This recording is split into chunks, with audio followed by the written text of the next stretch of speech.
Hello everyone. So welcome to our next video in our learning of Angular. So in this video what I'm going to talk about is a recommended project template that we have got from Google. If you visit this AngularJS.org website, so right over here under the develop section we have got this option seed app project template. So when you open this in your browser, you will reach this particular page on github.com, and over here basically you can understand and see that this is a project template that they have made, and interestingly they have also kept it quite updated. So what's so great about this project template? See, first of all, this project template is something that they have prepared using the recommended guidelines. So if you are creating a new project from scratch, a better option would rather be to take this project template as your start point. That is the reason why it is known as the seed project. So in this video, we're going to talk about how we can download this seed project and use it to get started. Now, before you use this seed project, there are a few prerequisites that you need to get through. So we'll quickly talk about them. Now, the first prerequisite that we have is Git. So whatever I'm telling you is also mentioned here in this documentation for this project template. So the first dependency that we have is Git. So whatever I'm telling you is also mentioned here in this documentation for this project template. So the first dependency that we have for this project is Git. So you can install Git by visiting git-scm.com, and when you come here you can just click on this download option and it will get downloaded to your machine. Now once you have downloaded and installed it, it's quite a straight matter to go ahead from there.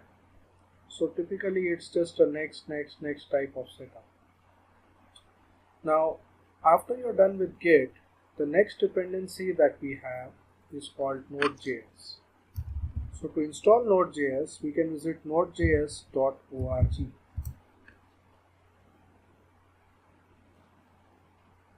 So Node.js is basically a JavaScript environment that allows us to run various JavaScript scripts.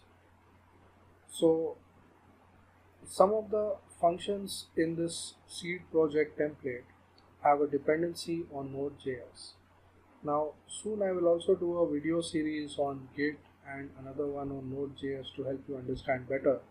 But for the purpose of this particular example, we are just going to understand how to download and install this project template with help of Git and Node.js. Now when you visit this Node.js website, nodejs.org, so over here you can see that there are two versions of Node.js available for download. Now the recommended option is the LTS version. LTS stands for long-term support. So LTS basically contains tried and tested code and minimum errors. Whenever anything is created, be it a library or whatever, there are bound to be some errors in it. So LTS is basically a version that has gone through many iterations of error corrections and so on, and because of that it is quite stable and useful. If you are feeling like you want to take a risk, you can also download and go for this latest version. However, I would not suggest that because it might have some unsolved errors that could create problems in your application. So with that you can decide which one you want. You can download and install it. Again, it's quite a straightforward setup for Node.js as well. So pause the video, take a few minutes and install Git and Node.js. So once you are done, let's come back to this seed project template page. So I'm assuming that you are done and you have Git and Node.js installed in your system. So after that, what should we do? So I come in here and I have this link, clone or download. So I can just select this URL and copy it. Now once I do that, then I can use Git to create a copy of this project in my machine. Let's go see how. So I'm going to open this project folder where we have created our examples earlier as well. And I'm going to create a new folder. Let's call it SES6. Now within this folder, I need to create a copy of this seed project template. So I come back in here. Now please remember that in my system I already have Git and Node.js installed. However, in order to do the same thing in your system, you will first need to pause the video and install both of them. So once installed, Git adds an option to your context menu whenever you right click in any folder. And here the option that I'm interested in is git bash here. In fact, let me come back one level and delete this folder. I'll tell you why. When you download this project template using Git, so Git automatically creates a folder for you. So that's the reason why we are not going to create a folder ourselves. It will get created for us. So I come in here, right click, and I click on git bash here. Git bash is basically a command prompt that allows you to write commands with help of Git. So what we will do here is we are going to say git clone, and then we will paste this URL that we got from the site. And at the end of this statement, I'm going to give the name of the folder which I want. In this case, session 6. This git clone command is also mentioned here in this page. This is the same thing that I did, but the only exception is that I have also given a name to the folder, whereas here they have not. And with this, you can see that now the project has been downloaded. This could take more or less time on your system depending on how fast your internet connection is. Now, once this is done, let's do cd and move into that folder. Now you can see that we are in this SES6 folder. So let's do a dir command and see what are the contents of this folder. So here you can see that these are the main components of our folder. Now, the next step that we are going to do is we need to ensure that all the dependencies of this project are installed. Now, if you observe closely at this output, you will see that this seed project is remarkably small. So, how has Google done this? Basically, they have omitted all the libraries that this project requires in the download. You have to separately download and install those dependencies. So this is where we are able to take advantage of Node.js. Let's try it. So in the same prompt, assuming that Node.js is installed, I can just come in and say npm install. Npm install is basically a command that tells Node.js to read this file from your project. So basically this file is supposed to contain a list of all your dependencies. So Node.js reads that file and then downloads all the stuff that. So this is how automatically you're able to get all the dependencies for your project. Now over here you may be getting a warning, but for now we will ignore it. So typically it takes a few minutes to download everything. So meanwhile, let's go into that folder and see what is there. So here we can see that this is our folder. So let's open it up in Visual Studio Code. The dependencies are still getting downloaded.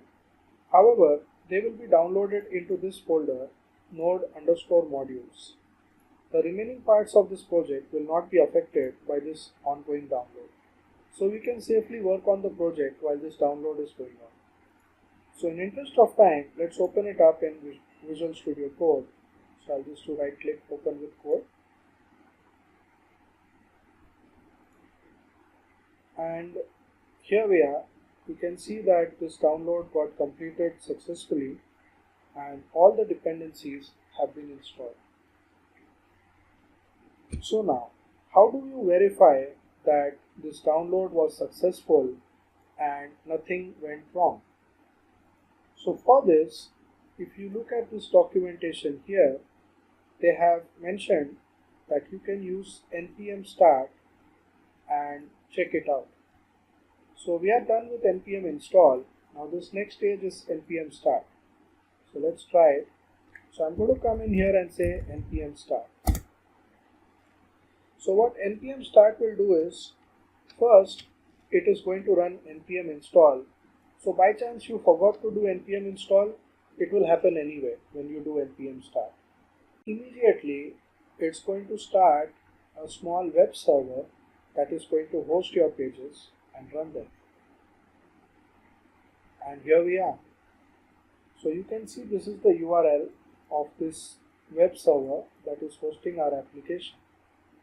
Let me just copy it into the browser.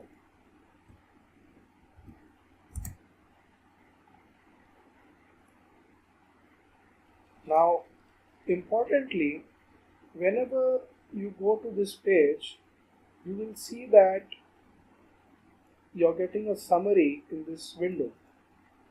So it's actually telling you what files were loaded and the user went to which part of the program or other website. So we just opened up the default template. We didn't really make any changes. But you can see here that I have two links on top and some filler messages. So when I click on view 1, this is the default. Let's click on view 2. So it takes us to page 2 of this website. Alright. So let's take a couple of minutes and talk about the structure of this project. So first of all, within this project, you will observe that we have this folder app. So app contains all the things that you are going to add yourself. It has a basic structure ready in place, but you are still expected to add your own code, obviously, to this application. And when you do that, you have to do it in app. Now, we already discussed that node_modules is just going to be a collection of dependencies that get downloaded when we do npm install package. So this is a file containing a list of dependencies. So here you will notice that we have got a section called dev dependencies. So dev dependencies means it's only for development. You will not require it when you are having a production website. So by production, I mean that your website is already running and in place. It's ready. Now, if you look at the script section, so this is where some shortcut scripts have been declared for us. So for example, we have npm start, which we executed. And what does it do? It runs this command. So HTTP server is a small script that starts up an HTTP server and just hosts our application on that server.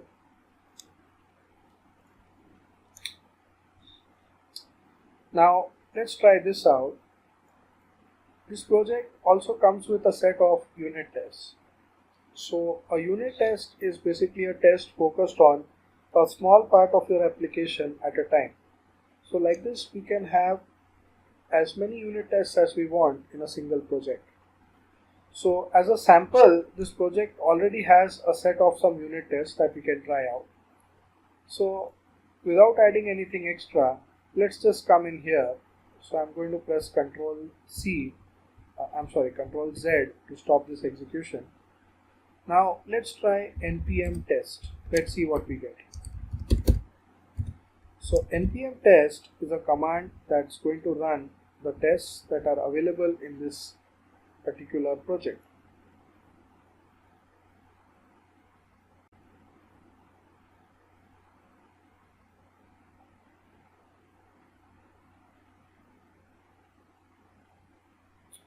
Sorry, this tends to happen sometimes.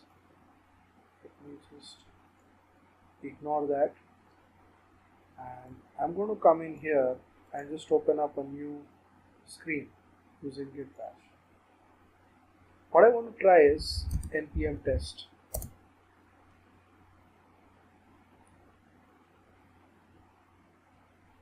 So npm test is basically going to do the same steps that we did in npm install, but here additionally it's going to run some of the testing code that we have ready made with us in this project.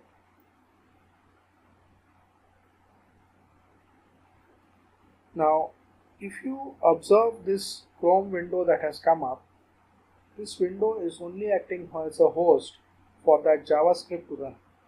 It's not really going to show you any output.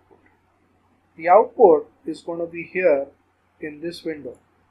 So it says that it has executed some tests and each test result will also get displayed here. So we are lucky that out of 5 all the tests have passed. So let me just stop this execution. So you can press Ctrl C.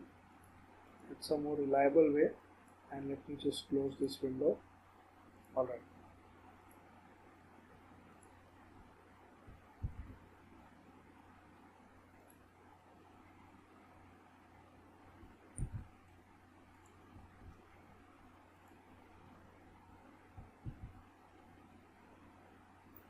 Okay, now this is something that might irritate you, is that whenever a test has executed, it tries to keep on running that test again and again. So if you don't want that, what we can do is, instead of test, you can say test single run. So it will just run once and not every time.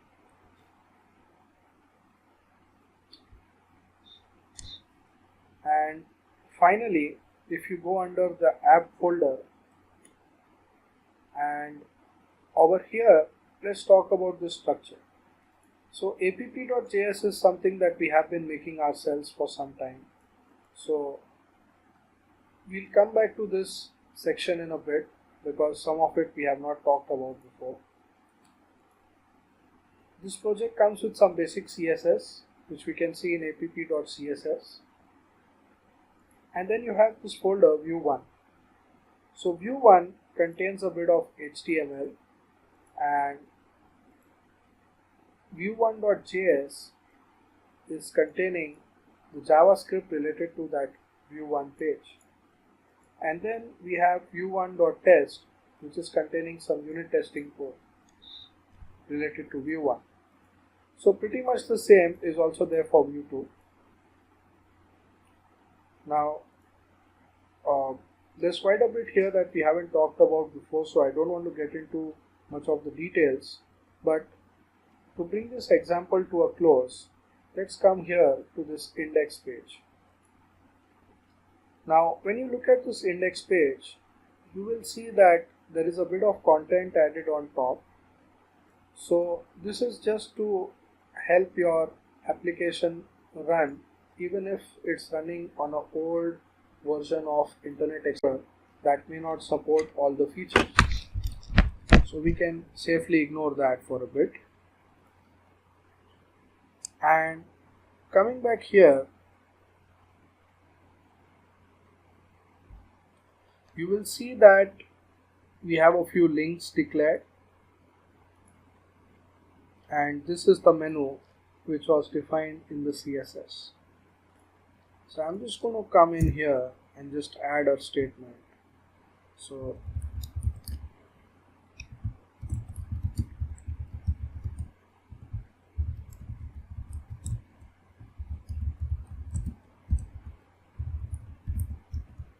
alright, so I've just added this statement here. Let it be an h2. Okay, now let's come in here and say npm start.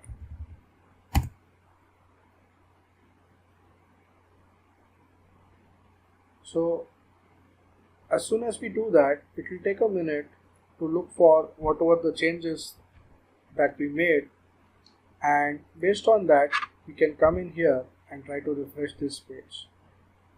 Now this loading is not yet complete, so I may need to refresh it again. Alright, so here we are, and this was that statement that I wrote. So it's still going to be some time before we are back to using this project template, but just remember that in a real life scenario, this is the way to go. Now we have not yet explored all the parts of this template, and as we move along we'll talk more about it, but right now just understand the process that we have used. So to quickly recap, we went to AngularJS.org, and under the develop section we selected the seed app project template. This took us to github.com and more specifically to this Angular seed project. We came here, clicked on clone or download, and from here we got the URL. Now for all this we had to also install Git and Node.js in our system. Once done, we went to a folder of our choice, and then we just said right click, git bash here, and within git bash we first said git clone, and we pasted this URL. Oh, sorry about that, I pasted the wrong URL. So let me come in here again.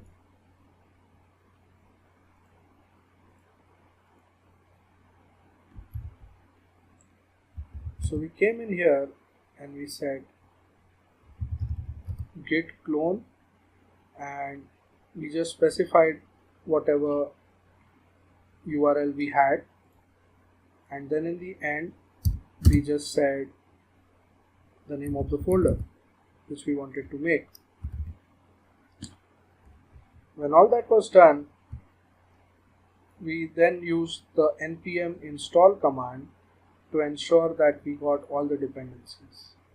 And lastly we did npm start. npm start executed the project and took us to this location. So it opened up page 1.